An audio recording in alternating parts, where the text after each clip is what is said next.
OK, parfait. Faut mettre en... The Storm in the Valley, KSTN 107, Phoenix, Apache Junction. Good evening and welcome to the show. You're listening to Sunday Night Spotlight here on KSTM, and I'm your host, Johnny Fever. If this is your first time joining us, sit back in your seat, belt in, open up your ears real wide, and join me as I take you on a musical journey, nay, on a pleasure cruise to the island of musical enlightenment. Each week, I spotlight an artist or a band you may or may not be familiar with. My goal is to expand your perspective and your personal music portfolio. If you're looking for hits, some corporate programmed playlist, you're in the wrong spot. Don't get me wrong, I love me some Fleetwood Mac. I love me some U2. I can listen to Pearl Jam all day long. The Killers, even Kanye and Post. But that's not really what this show is about. No, you see, I'm of the mindset that there's a lot of good music out there. A lot of it that never rises to the top of the charts and largely goes unnoticed by the masses. And that's why I'm here, to help you find some of that. If you hang with me throughout the evening, maybe, just maybe, you might come away with a new favorite.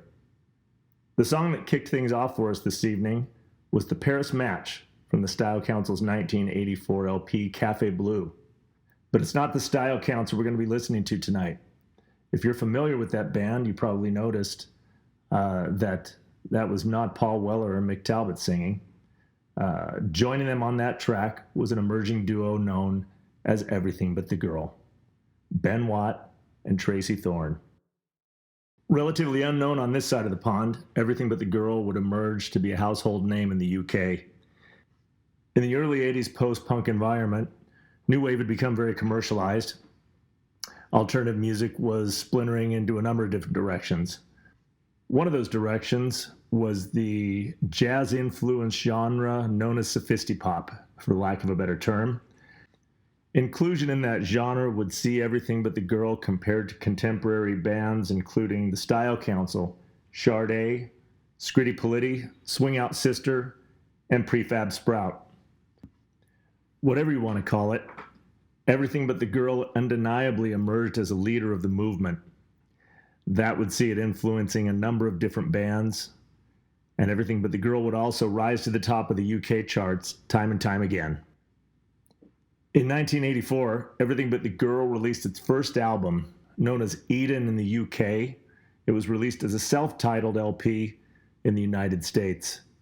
The album was characterized by Watt's lush jazzscapes, bossa nova structures, airy horn charts, and Thorn's smooth altos singing her generation's version of the Torch song.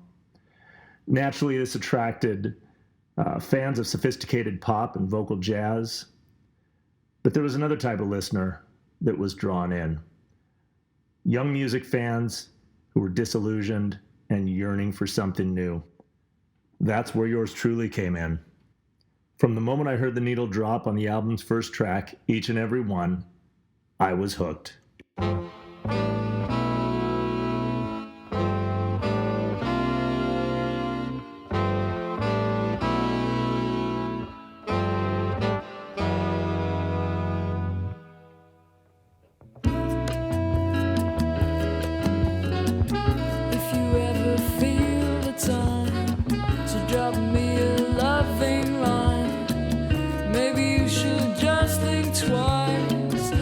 Don't wait around on your advice. Tell me I can't go this far, but no more. You tried to show me heaven and then slam the door. You offer shelter at a price much too dear, and your kind of love's the kind that soon disappears.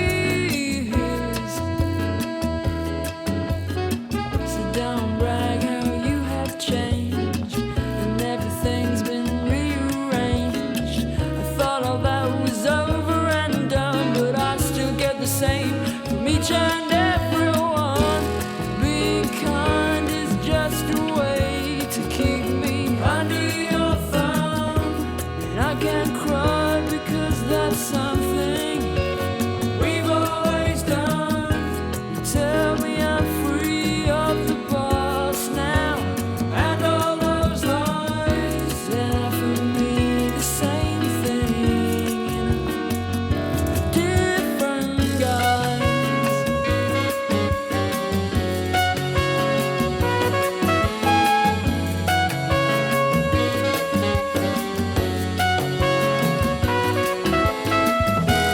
Tell me I can go this far, no more. You tried to show me heaven and then slam the door. Offer shelter at a price much too dear. And your kind of love's the kind that's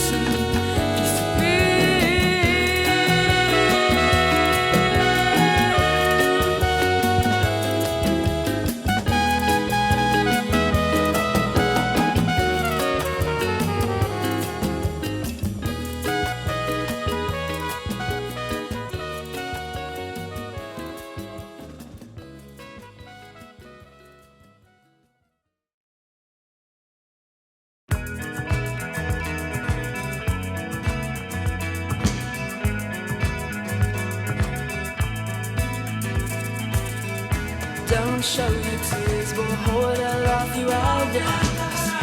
Got to be a man now, anything less is just not life. Don't keep it quiet, girl, don't rest until they come round to your way of thinking. Soon enough they will. All this talk of love when that's something you never know. It's too undignified and much too close, it's much too close to home.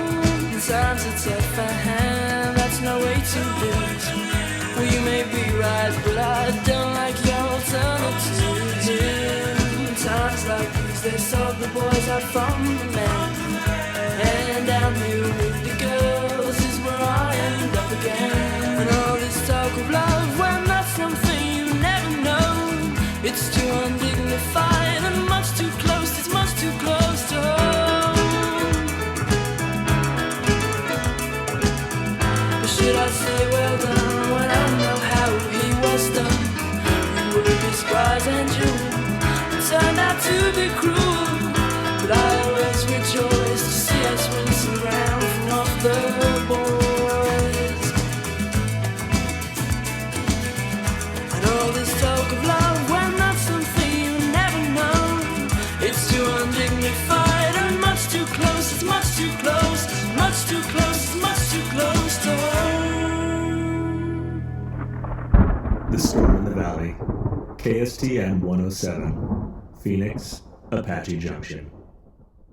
Well, Tracy was already in a band called the Marine Girls, and ironically we were both signed to the same independent label in London called Cherry Red, basically just making tiny independent releases for virtually no money. And coincidentally, we were both given university places at Hull. We didn't know each other, even though we were on the same label. On my very first day at university, I went over to the Student Union building, and I actually paged Tracy over the tannoy system. And I just said quite bluntly, I said, if Tracy of the Marine Girls is in the building, could she come up to reception? And she came up the stairs a few minutes later. And I said, do you know who I am? And she said, no, but I think you're Ben Watt because someone's told me you were going to be here. And I just said, have you brought your guitar? And that was really how we met. And I think we were bonded together by the fact that we just thought we were different from everybody else. We thought we were, you know, up from London, you know, we knew all the hit records, you know, we were in bands. It was us versus them from very early on, and I don't think that's ever gone away. One of the best origin stories I've ever heard. Prior to Ben Watt's story was the song Laugh You Out the House. Before that, we heard the lead track and hit single, Each and Every One. For a debut album from an indie band to go gold and reach number 14 on the UK charts is an unquestionable success. The album achieved strong acclaim from critics and fans alike. The album also stood as an ensign of a long and creatively rewarding partnership that has endured for decades. If the music of Everything But the Girl's first album has a flaw, it's that Thorne's vocals and Watt's instrumentation overshadow the compelling message of the album's lyrics. Among other themes, the album had a feminist tone that largely went unnoticed by listeners. In an interview after the band's release, Tracy Thorne explained it like this: "Our first single, Each and Every One, was intended as an angry lyric about being a female musician, patronized and overlooked by male music critics. My band, the Marine Girls, had attracted several reviews along the lines of, 'Not bad for a girl.' And so the opening lines address this. If you ever feel the time to drop me a loving line, maybe you should just think twice. I don't wait around on your advice." It was the instructions of music critics I wasn't waiting around for, but I wrote it too subtly, and so it was heard as a lovelorn lament, a lonely girl waiting for a letter from a boy. Those sentiments voiced by Thorne were somewhat prophetic. As Everything But the Girl moved on, one thing became apparent. This was not a band that would be driven by critics, record executives, or a quest for record sales. From one album to the next, the band never stood still, but instead experimented with lyrical themes as well as musical styles as diverse as jazz, country, orchestra, and house. Now sit back and enjoy the big blended sounds of Everything But the Girl's third album, Baby the Stars Shine Bright. This is Cross My Heart.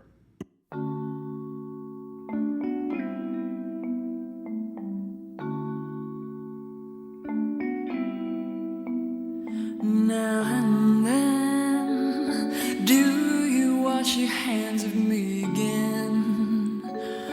Wish me anywhere but home, drunk and on the end of your phone.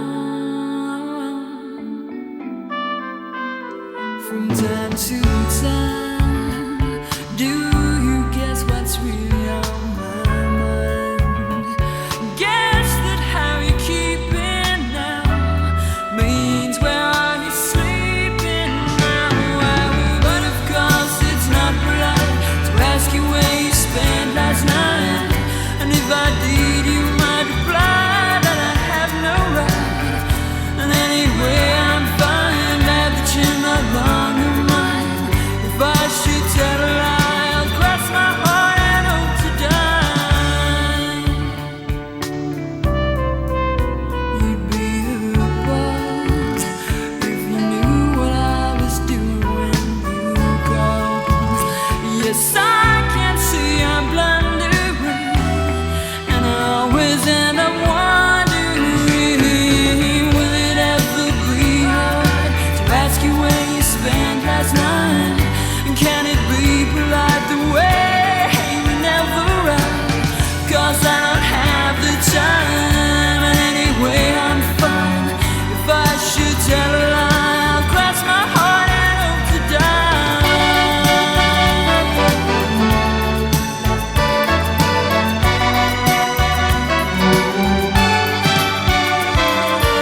You're listening to Sunday Night Spotlight on 107 KSTM, and I'm your host, Johnny Fever.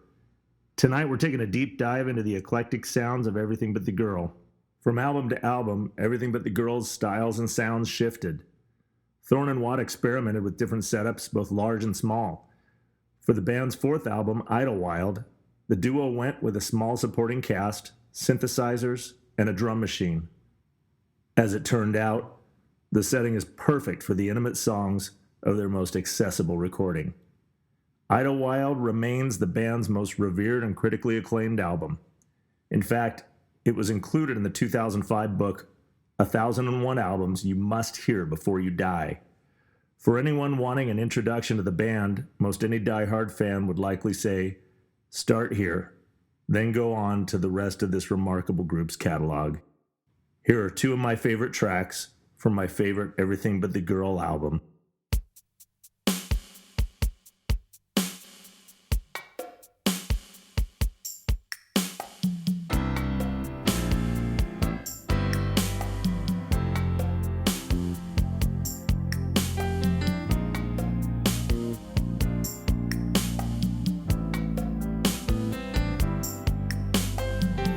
Three guardian angels say each time you smile that way, danger lies that way. No one will believe me, for that sort of thing's beneath me. But I keep repeating three words: it won't last, it won't last. I've been here before, it will pass. Don't say I'm mercenary, that's unnecessary. That's not the way love is. Love is here where I live. Love is here where I live.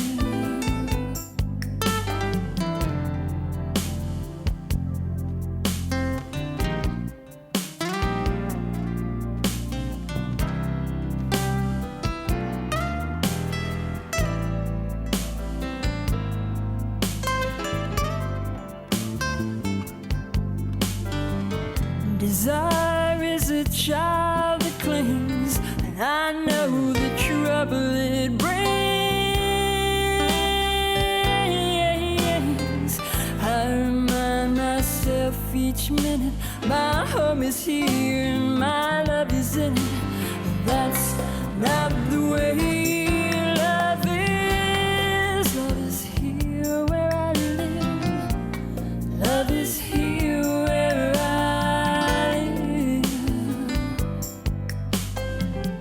I keep repeating three words: it won't last, it won't last. I've been here before, it does pass. And reason is unkind, but still I know next time that's not the way love is. Love is here where I live. Love is here where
Hey, what the? Hey, what are you doing? Fever, you're finished. Get out. I want you to pack your stuff up and get out of here. You're done in this town. Oh, and you think I'm taking this and just get out of here. Sorry about that, ladies and gentlemen. We just had a minor technical difficulty, but security's going to handle all that. Well, gentlemen, if there's one thing I've learned from this exercise, it's that I'm not a DJ, and I really don't know how to use GarageBand very well. I've got a couple more songs to play, but I'm done playing the role. So I'm just going to talk. I love this band. And it's interesting in the wake of the Stone Roses. Obviously, this is a completely different vibe than the Stone Roses. But it's interesting because they all kind of started at the same place and splintered off in different directions. There was let me see, after the album I just played, not that I wanted to make this a chronological trip down memory lane, but Everything But the Girl had a number of albums. They released another couple of albums.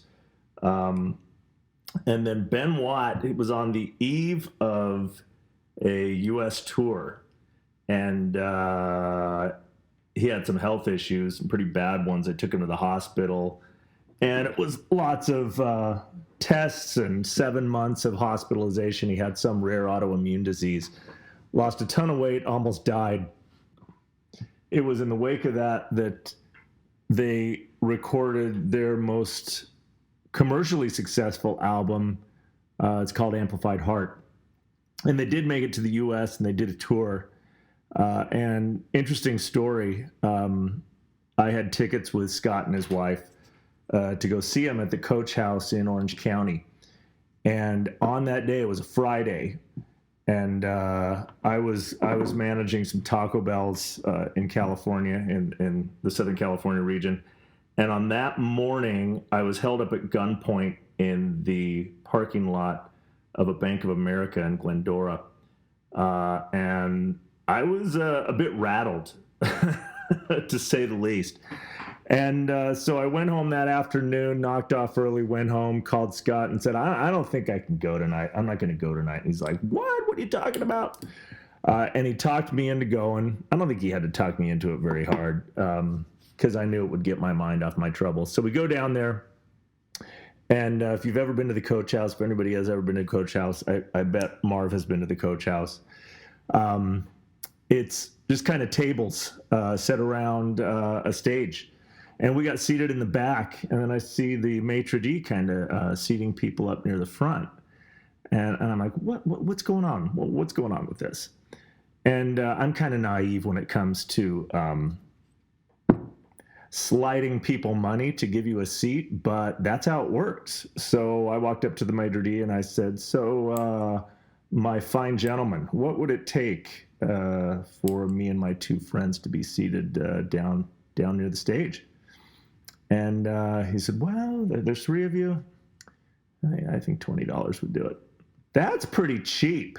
I bet in New York it would have cost $200. So I'm like, oh, I am there. I pulled out a 20, and we got seated, smack dab next to the stage.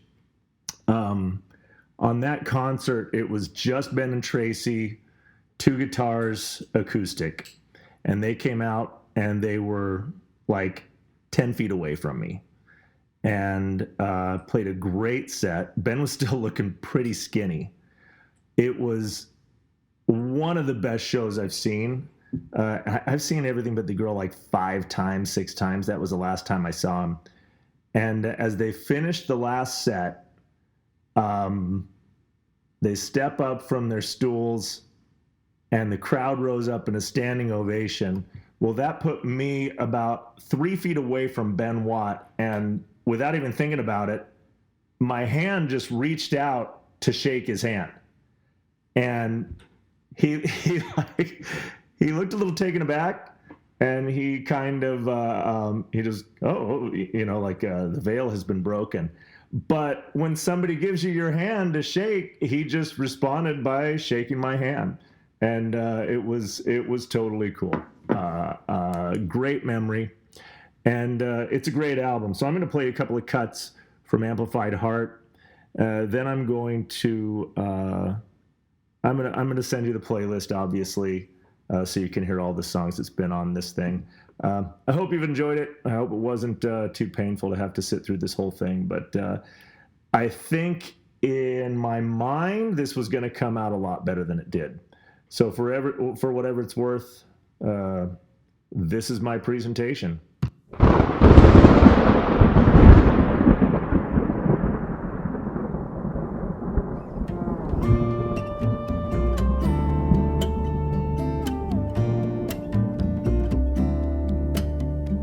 I still haven't got over it even now. I wanna spend huge amounts of time on my own.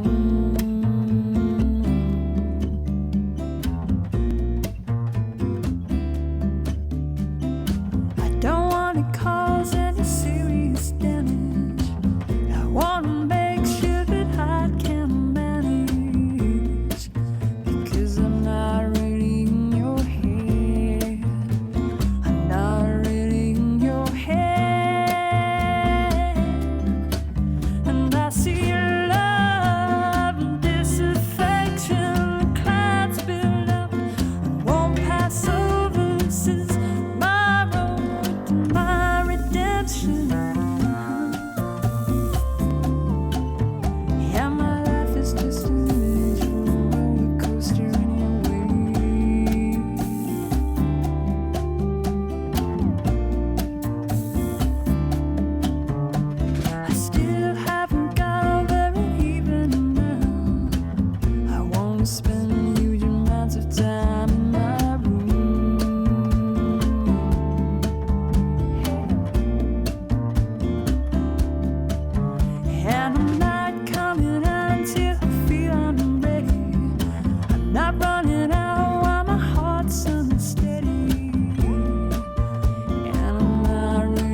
since you've been there.